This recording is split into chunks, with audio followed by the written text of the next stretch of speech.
Good morning students. आज हम class 9th के बिहाइव बुक का लेसन 2 का पार्ट 1 एवलिन ग्लैनी पढ़ेंगे। एवलिन ग्लैनी का भी पार्ट 2 हम कर चुके हैं, अब ये पार्ट 3 है। आगे, it is intriguing to watch Evelyn function so effortlessly without hearing. In our 2 hour discussion she never missed a word.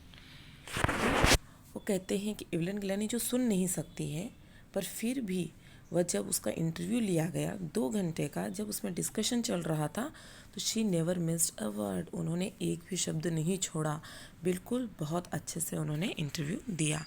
Main with बशी beards give me trouble she loft. तो वो कहती है कि मुझे इंटरव्यू फेस करने में कोई दिक्कत नहीं है, मैं बड़े अच्छे से दे सकती हूँ। सिर्फ थोड़ा सा ट्रबल मुझे कहाँ महसूस होता है कि जब कोई बियर्ड पर्सन, जब दाढ़ी वाला आदमी मेरे सामने आता है तो थोड़ी घबराहट हो जाती है। वो मुस्कुराते हुए कहती है, it is not just watching the lips, it's the whole face, especially the eyes. She speaks flawlessly with a Scottish literature. तो कहते हैं कि वो उसके लिप्स के मोमेंट्स ही नहीं, उसके हाव भाव, उसके एक्सप्रेशंस, उसका बोलने का तरीका, उसके आइज़ के एक्सप्रेशंस, फेस का एक्सप्रेशन जो दिखता है इंटरव्यू में, मतलब इतना फ्लोलेसली, इतना अच्छे से वो जवाब देती है कि शायद हम जैसे लोग भी इतना अच्छे से फेस नहीं कर पाते हैं। My speech is clear because I could hear till I was 11। तो कहती है कि मेरा स्पीच तो बहुत क्लियर है, क्योंकि 11 साल से मुझे सुनना थोड़ा कम शुरू हुआ है ज़्यादा। पहले तो मैं सुनती थी, पहले तो और अच्छे से ये सब करती थी। शी सेज, उसने कहा, but that does not explain how she manage to learn French and master basic Japanese. तो बोले इन सब चीज़ों में कोई दिक्कत नहीं है कि मैं फ्रेंच कैसे बोलूँ, जापानीज़ कैसे बोलूँ, ये सब मैंने सीख रखा है। तो उसके बोलने के तरीके से उसे सब चीज़ें आती है। As for music she explains, music को लेके वो कहती है, it pores in through every part of my body. पर जो म्यूज़िक है वो मेरी हर बॉडी के पार्ट से मैं सुन सकती हूँ, इसे फील कर सकती हूँ। इट टिंगल्स इन माई स्किन, मतलब मेरी हर बॉडी के पार्ट में म्यूज़िक भरा हुआ है।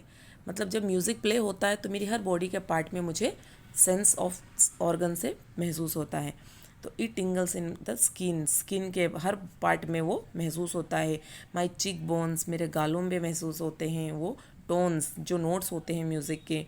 And even in my hairs, और बालों से भी मुझे ये म्यूज़िक के टोन्स महसूस होते हैं। When she plays the xylophone, जब मैं जाइलोफोन बजाती हूँ, she can sense the sound passing up the stick into her fingers. जब वो जाइलोफोन उसकी उंगलियों से बजाती है, यहाँ पे इस पिक्चर में शो किया गया है, ये जाइलोफोन जब वो अपने हाथ में लेकर जब फिंगर्स के थ्रू ये बजता है, तो इसका सेंस ऑर्गन इसके जो फिंगर्स के थ्रू है उसे पता चलते हैं, म्यूज़िक के नोट्स पता चलते हैं।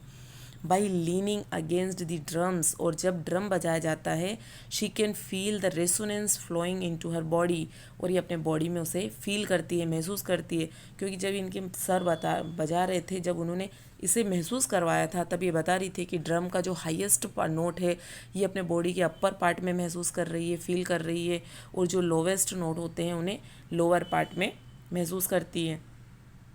ऑन ए वुडन प्लेटफॉर्म, और जब कभी कोई म्यूज़िक वुडन प्लेटफॉर्म पे बजता है या फिर ड्रम बज रहा है वुडन लकड़ी के प्लेटफॉर्म पे, तो शी रिमूव्स हर शूज़, ये अपने जूते उतार देती थी। So that the vibration pass through her bare feet, और पैरों के द्वारा वो जो क्या कहते हैं वाइब्रेशन है, उस म्यूज़िक का जो वाइब्रेट होता था वुडन प्लेटफॉर्म पे, लकड़ी के उस प्लेटफॉर्म पे, तो वो उसे फील होता था उसके पैरों के द्वारा। Bare feet and up her legs, तो पैरों के द्वारा वो उसके पूरे बॉडी में साउंड उसे फील होता था। तो ये पार्ट हम यहीं कंप्लीट करते हैं, नेक्स्ट पार्ट कंटिन्यू करेंगे अगले पार्ट में।